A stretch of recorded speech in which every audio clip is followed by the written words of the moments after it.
দোয়া কবুল করার তিনটা পদ্ধতি আছে। কয়টা? আপনি দোয়া করা মাত্রই আল্লাহ এই দোয়াটা অ্যাকসেপ্ট করে নেয়। আল্লাহ বলে accepted, rejected he never shed your সাপ্লিকেশন is rejected. তোমার দোয়া রিজেক্ট করে দিলাম, এটা আল্লাহ কখনো বলে? সুবহানাল্লাহ পড়বেন না? দোয়া করা মাত্রই কবুল করে কে?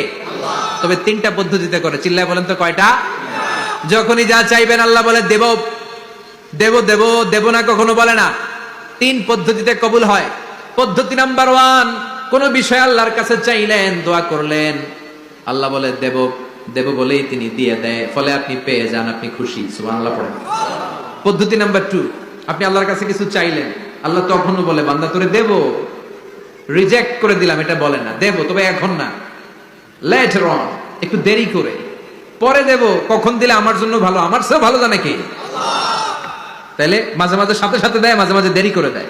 পদ্ধতি নাম্বার 3, আল্লাহর কাছে দোয়া করলেন, আল্লাহর কাছে কায় মনোবাক্যে চাইলেন, তখনও আল্লাহ বলে বান্দা আমি দেব, তুই নিরাশ হইস না, তবে এখন দেব না, দেরি যেদিন বিপদে পড়ে যাবি ওই দিন দেব। যেদিন